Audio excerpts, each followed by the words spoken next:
issue with the pre-sentence report.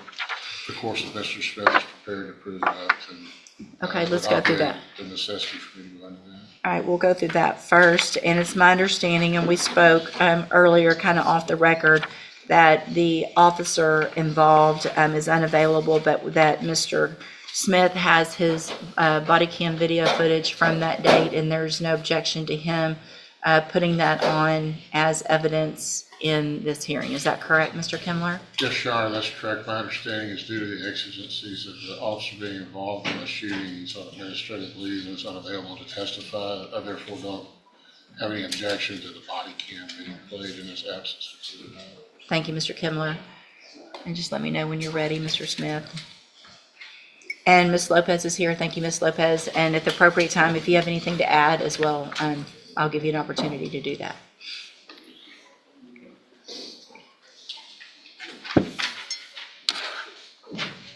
And so the allegation in count one that was not pled true to or not is the allegation of a new theft of property from July 31st of 2025 here in Jefferson County.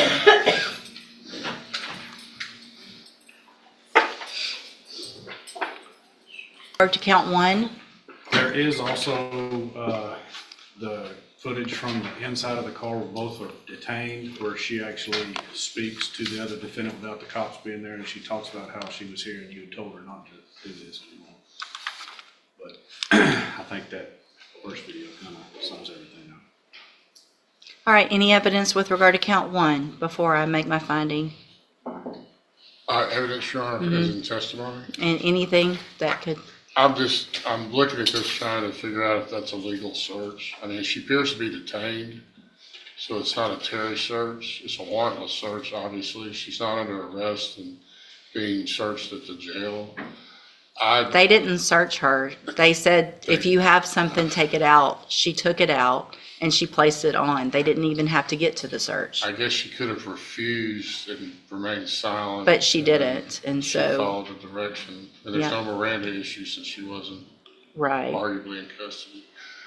I don't have any argument. I will go ahead and object that that's an illegal search. All right, that objection's overruled. I am going to find count one true.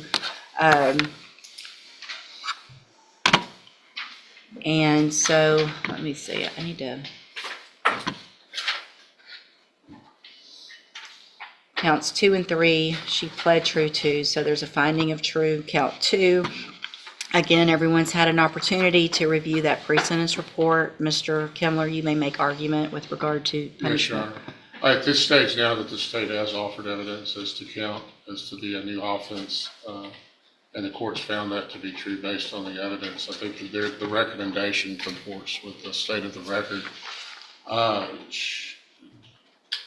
I would again defer to the probation department, but I think that they're seeming to indicate that the court is to keep her on probation, that she enter into the ISF program, cognitive track, and I would defer to that recommendation in lieu of revocation.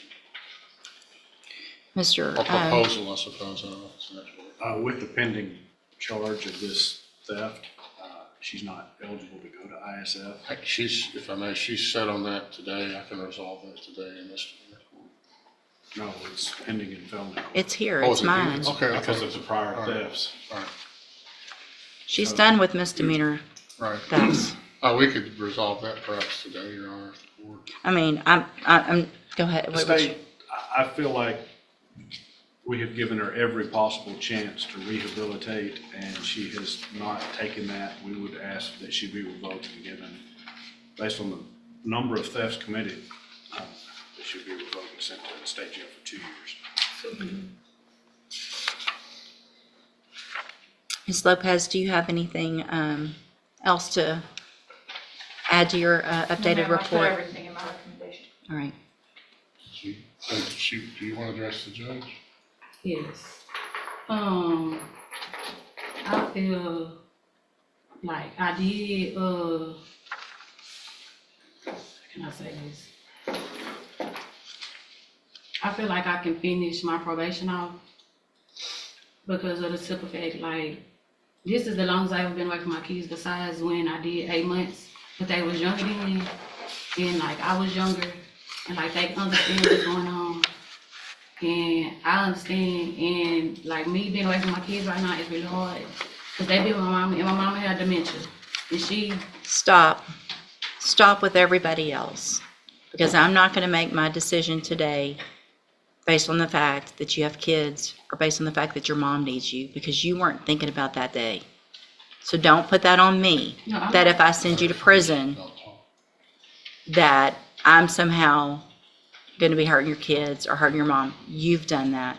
You were on felony probation, and it sounds like if the other video was played, you knew exactly what was gonna happen. If what Mr. Smith is saying is true, that y'all were in that car and you said, Judge West said, I better not do this again. And you did it again. It just makes me look like an idiot for giving you the opportunity in the first place. At some point, you have to stop. Some point you have to stop. Anything else? Judge, even based on what she told probation is, she wants to be reinstated on probation. She was just with the wrong person. The girl she was with already took probation. I Right. wasn't the one stealing. Yeah, So she I made a doesn't note of that. Accept responsibility. how is this my responsibility? You accept your responsibility now that we saw it on a video. You didn't accept your responsibility. You said you were with the wrong person. I'm gonna tell you like I tell everybody else. You are the wrong person. She was with the wrong person. Y'all were with the wrong, you're all, if you're in there doing it, you are the wrong person, right? Yes, ma'am. So you didn't take responsibility. You haven't taken responsibility. You were given this opportunity after having felonies and going to state jail for the same offense, and I gave you a probation, and I said, don't do it again. So at this time, I'm going to find again, count one, that there was sufficient evidence to find count one true, find it true, find that you pled true to counts 2 and 3, find sufficient evidence to revoke your probation, and at this time, revoke your probation, sentence you to a term of 15 months in the state jail prison. You will receive credit on that sentence for any time that you've been in custody that the law gives you the right to receive. I'm going to, I'll get the other one worked out today. okay, I'll hold it while y'all do that, and then while I'm doing that, I need a,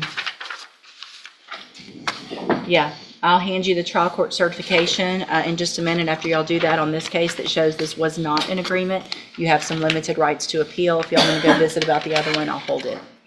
All right, go ahead, go back that way.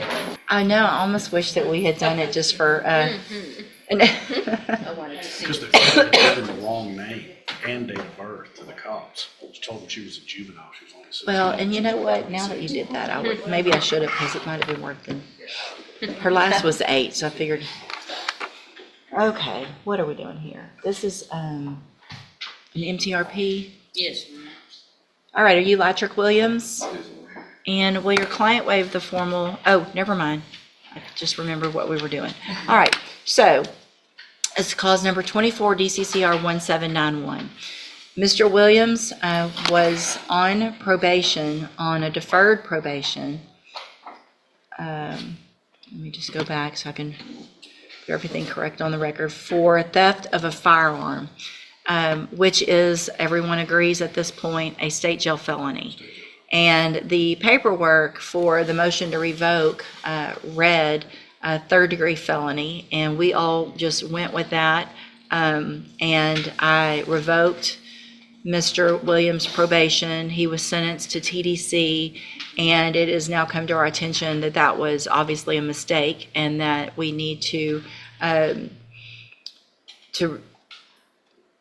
get him sentenced correctly to the state jail felony. So with that being said, I would entertain a motion for a new trial, even though it is outside the time. We would move for a new trial at this point, Judge, based on the correct sentence. Any objection to that? No objection. All right, then at this time, I will grant a motion for new trial, even though it is outside the time frame to do that. And so what that means is we're back like nothing happened before that.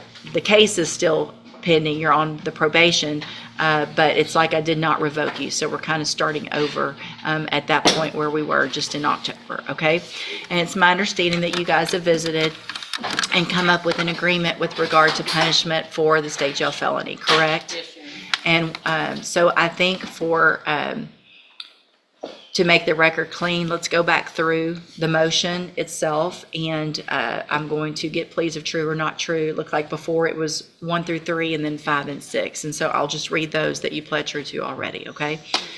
And so will he waive the formal reading of that motion again? And so, let me, I'm just gonna print it, it'll be easier for me to, oh, thanks. So in 24 DCCR 1791, I've got a motion to revoke your unadjudicated probation. Shows that you were placed on Would the state like to make a oral motion to amend the motion to adjudicate? Yes, Judge. Okay. To read? To read that it is a state jail felony. Okay, no objection to that. Okay, so again, I have a motion to revoke your unadjudicated probation. Shows that you were placed on probation September 24th, 2024 for the state jail felony offense of theft of a firearm. And that was a 5-year deferred probation. Is that correct? And it alleges in count 1 that you violated your probation by committing the offense of unlawful carrying a weapon May 12th of 2025 in Jefferson County, Texas. Is that true or not true? Count 2 alleges that you committed the offense of unlawful carrying a weapon May 25th of 2025 in Jefferson County. Is that true or not true? Count 3 alleges that you committed the offense of minor in possession of alcohol May 25th of 2025. Is that true or not true? Count 5 alleges that you committed the offense of resisting arrest or transport May 27th of 2025. And is that true or not true? And then count 6 alleges that you failed to report as directed February 10th and May 15th of 2025. And is that true or not true? Did you enter your pleas of true to counts 1, 2, 3, 5, and 6 freely and voluntarily? And because those counts are actually true. I have some documents on the tablet like we had before that you've done today with Ms. Holmes. Did you go over those with her before you signed them? You fully understand them. And you understand if I follow this agreement, you'll be waiving any right to appeal. State tenders number 1. No objection. It's admitted. Any evidence that Mr. Williams is not competent? No, Your Honor. All right, sir, I'm going to find that you entered your pleas of true to counts 1 through 3, 5, and 6 freely and voluntarily. Find those counts true. Find sufficient evidence to find you guilty, and at this time find you guilty of the state jail felony offense of theft of a firearm. Sentence you in accordance with your agreement to a term of 18 months in the state jail prison. You will receive credit on that sentence for any time that you've been in custody that the law gives you the right to receive. I'm handing you the trial court certification that shows this was an agreement that I followed, so you waived your right to appeal. I also handed you another copy of that admonishment regarding your ineligibility to possess a firearm or ammunition. I already read that to you last month. I'm not going to read it again. You understand you cannot possess a firearm because of this conviction in Texas, right? Okay, you can go back with the bailiff. Thank y'all.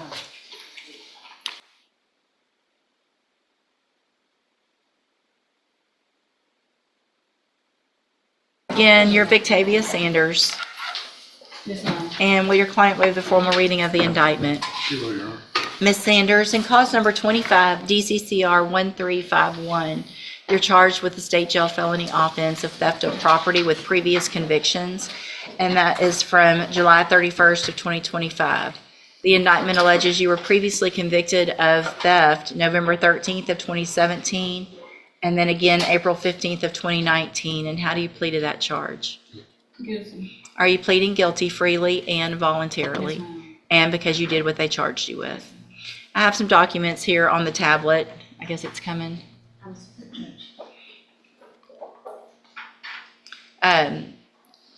The documents on the tablet that have your signature on them that the state's marked as exhibit number 1. Did you go over those documents with Mr. Kimler? Yes, ma'am. Do you fully understand them? Yes, ma'am. And do you understand if I follow the agreement that you've made with the district attorney that you'll be waiving or giving up any right to appeal? Yes, ma'am. And do you also understand if you're not a U.S. citizen that a plea of guilty or no contest may result in your deportation, exclusion from admission to the country, or denial of naturalization under federal law? Yes, ma'am.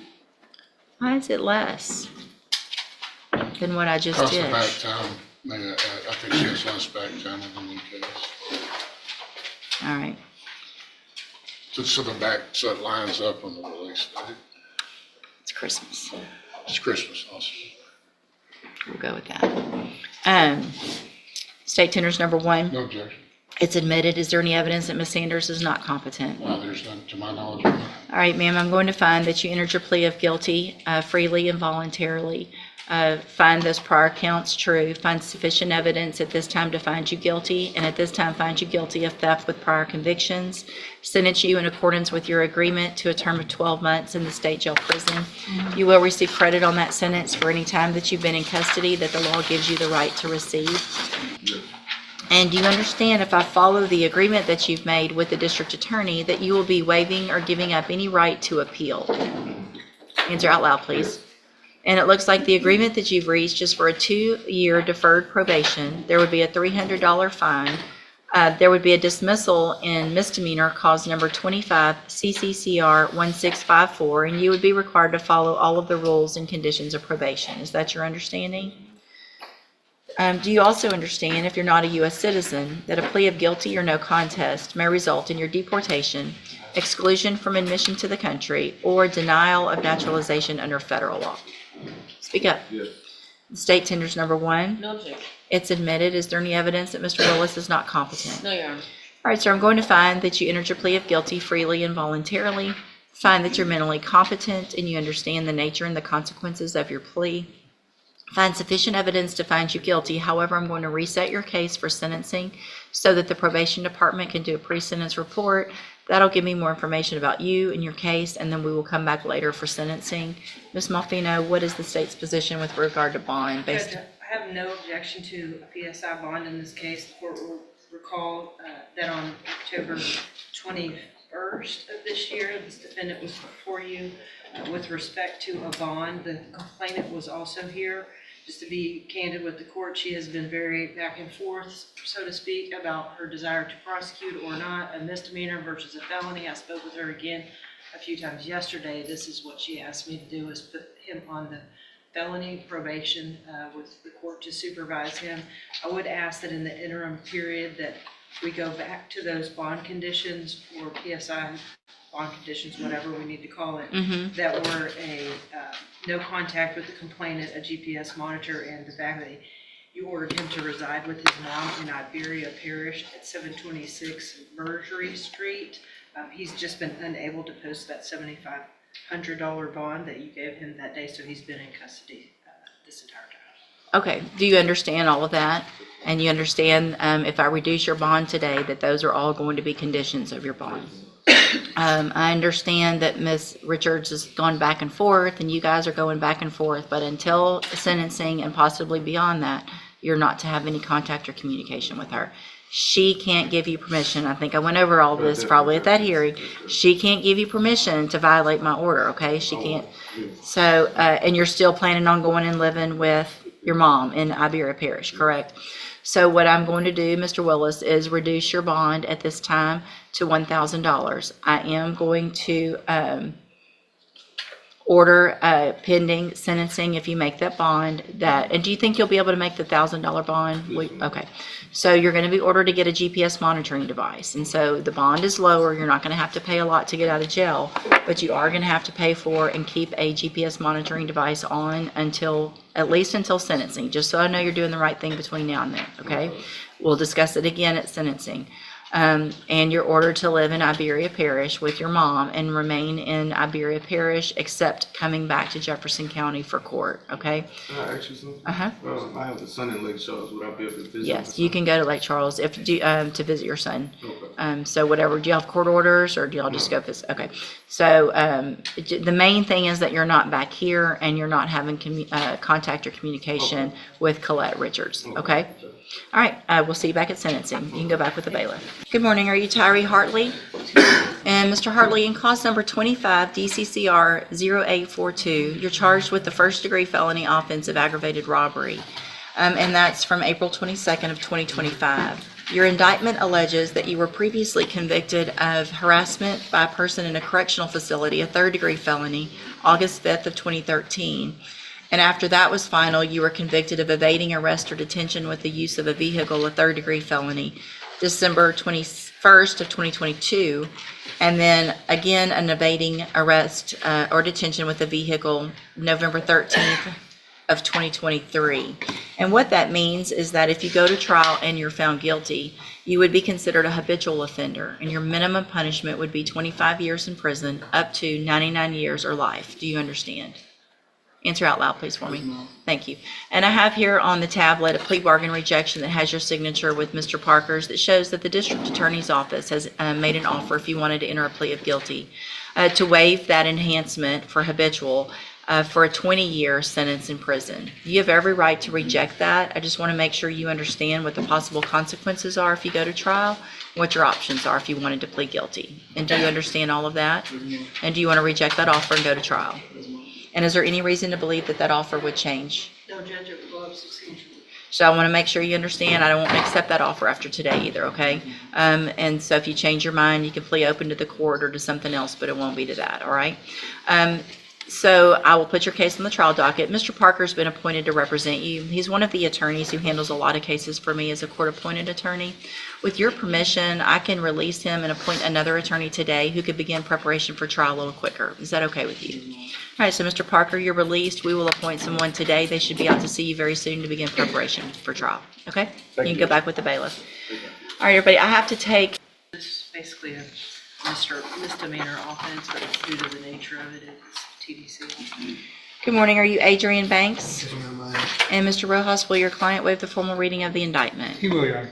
Mr. Banks, in cause number 25 DCCR 1432, you're charged with a third-degree felony offense of harassment of a public servant in count 1 of that indictment, and that is from September 1st of 2025. And how do you plead to that charge? Guilty now. Are you pleading guilty freely and voluntarily? Yes, ma'am. And are you pleading guilty because you did what they charged you with? Yes, ma'am. I have here on the tablet some documents that have your signature on them that the state's marked as Exhibit Number 1. Before you signed these, did you go over them with Mr. Rojas? Yes, ma'am. Do you fully understand them? Yes, ma'am, I do. And do you understand, if I follow the agreement that you've made with the district attorney, that you will be waiving or giving up any right to appeal? Yes, ma'am. State tenders number 1. No objection. It's admitted. Is there any evidence that Mr. Banks is not competent? No, Your Honor. All right, sir, I'm going to find that you entered your plea of guilty freely and voluntarily, find that you're mentally competent and understand the nature and the consequences of your plea, find sufficient evidence to find you guilty, and at this time find you guilty of, in count 1, of harassment of a public servant, sentence you in accordance with your agreement. It was 2, right? To a term of 2 years in the institutional division of the Texas Department of Corrections. You will receive credit on that sentence for any time that you've been in custody that the law gives you the right to receive. I'm handing you the trial court certification that shows this was an agreement that I followed, and so you've waived your right to appeal. I'm also handed you a written admonishment regarding your ineligibility to possess a firearm or ammunition. Because of the judgment entered against you, you're ineligible under Texas law to possess a firearm or ammunition. Possession of a firearm or ammunition could lead to charges against you. Firearm is a legal term, and you should read that written admonishment I provide you to see what devices qualify as a firearm. If you have questions about the laws that make you ineligible to possess a firearm or ammunition, or about how long that lasts, you can talk with Mr. Rojas. All right, good luck to you, sir. You can go back with the bailiff. Good morning. Are you Raymond Sweet? Yes, ma'am. And Mr. Sweet, in cause number 25 DCCR 1531, you're charged with a first-degree felony offense of burglary of a habitation with intent to commit another felony, and that's from August 22nd of 2025. Your indictment alleges you were previously convicted of burglary of a habitation May 28th of 1987, and also burglary of a vehicle on that same date. And then after those were final, you were convicted of robbery April 20th of 1988, and also burglary on that same date as well. And then after all of those were final, you were convicted of aggravated assault of a correctional officer June 8th of 1992. What that means is that if you go to trial and you're found guilty, and those prior offenses are true, the range of punishment in your case would be between 25 years and up to 99 years or life. Do you understand? And I have a plea bargain rejection here on the tablet that you've signed with Mr. Rojas that shows that the district attorney's office has made an offer if you wanted to enter a plea of guilty for a 30-year term in prison. You have every right to reject that offer and have your case set for trial. I want to make sure you understand what the possible consequences are if you go to trial and what your options are. And do you understand all of that? And do you want to reject that offer and have your case set for trial? I'll get that done. I do want to make sure, Mr. Smith, is there any reason to believe that there's any other evidence or that offer would change? It's not going down. So I want to make sure you understand that I will not accept that offer after today. If you change your mind and you want to enter a plea of guilty, then it would be to something different or open to the court. Also, so do you want to go forward with trial? Okay. Mr. Rojas has been appointed to represent you. He's one of the attorneys who handles a lot of cases for me as a court-appointed attorney. With your permission, I can release him and appoint someone else today who could begin preparation for trial a little quicker. Is that okay with you? So, Mr. Rojas, you're released. We will appoint someone today. They should be out to see you very soon to begin preparation for trial. All right, you can go back with the bailiff. Yes, sir. Good morning. Are you, can y'all hold it down, please? Are you Eric Gibson? Yes, ma'am. And this is cause numbers 25 DCCR 1102. Order in the court, please. You can lower your voices. Thank you. 1102, 1103, 1104, and 1105, charged in 2 of those cases with sexual assault and in the other 2 with aggravated sexual assault. And Ms. DeLage, what is the announcement? Judge, I'm still working through discovery. This is where today's courtroom session takes a dramatic turn. What started as a burglary case with a potential probation deal quickly shifts into a series of high-stakes felony hearings. Watch closely, because over the next few minutes, Judge West handles everything from bond reductions in GPS, monitoring orders, to aggravated robbery charges, carrying up to life in prison. One defendant gets a second chance. Another rejects a plea deal that could cost decades behind bars. And the court even pauses proceedings to address competency evaluations. If you were facing a possible 25 years to life sentence, would you take the plea offer or risk everything at trial? Let us know in the comments, because the decisions made from this point forward could change these defendants' lives forever. I don't have it either. Okay, so what we'll do is I will reset it. So, Mr. Gibson, what I'll do is do a normal reset, and that'll give Ms. DeLage more time to come out, go over everything she's received from the district attorney's office. Okay, so that when we come back at that next announcement, we'll see what you want to do on your case, okay? So, Mr. Rojas, you've been appointed to represent Mr. Sells. Is there any reason to believe that the person standing before you is not Mr. Sells? And so I'll take judicial notice of that, as well as the court's file. She'll see you before the next including a report. Mr. Sells was evaluated for competency to stand trial by Dr. Hamza. And Mr. Hawkins is charged with received that report dated November 14th of 2025. The finding is that Mr. Sells is not competent to stand trial at this time. Is there any other evidence with regard to competency? Then at this time, based on that evaluation, I am going to find that Mr. Sells is not competent to stand trial. I'm going to order inpatient treatment at the appropriate facility for a period of not to exceed 120 days from the date he gets to that facility. Right. And then we'll await a report from that facility. He can go back with the bailiff. Did you file a motion for a bond? We're gonna get, yeah, we're gonna get you some help, and then you can come back and take care of your case, okay? So go back with the bailiff, okay? What we'll do right there, go to the back, okay? Go to reset it, go to the back. Good morning, sir. You are Jasmine Hancock. If there's a date Mr. Hancock, I'm going to go through your cases with you now that you've made bond. You can go back with the are you Quentin Sells? To give you an opportunity. So, Mr. Rojas, you've been appointed to represent Mr. Sells. Is there any reason to believe that the person standing before me is not Mr. Sells? This will be considered your initial. And so I'll take judicial notice of that, as well as the court's file, including a report. Mr. Sells was evaluated for competency to stand trial by Dr. Hamza. With previous I have received that report dated November 14th of 2025. And the finding is that Mr. Sells is not competent to stand trial. At this time, is there any other evidence with regard to competency against the family? Then at this time, based on that evaluation, I am going to find that Mr. Sells is not competent to stand trial.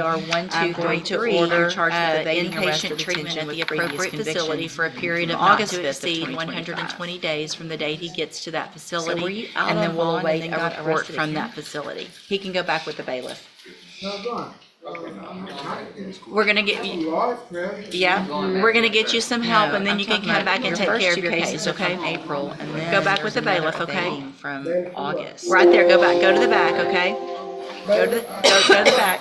Good morning, sir. You are Jasmine Hancock. Okay. And Mr. Hancock, I'm going to go through your cases with you now that you've made bond. Good morning, you're Jacoby Frazier. I'm going to give you an opportunity and expect you to try to hire your evaluated for compensation compensated stand stand trial, trial but by let me go through these three cases with cause you. number 25, Since this will be considered your initial 0732. appearance. I've received that And report. cause and number I'll take judicial notice 25, of the court's DCCR file. 0737.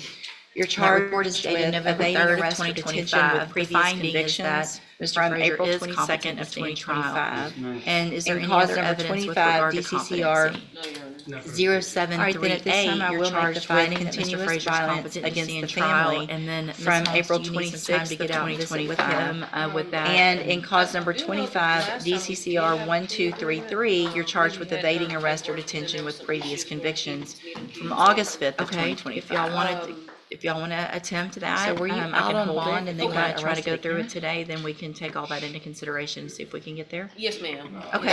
I'll try to do that. Okay, I'll hold it to see if we can get it taken care of. And if you need No, more time, I'm just talking let about me know. Your first two cases are from April, and then there's another evading. You still from have the paperwork? August. Hold on. Do you want to talk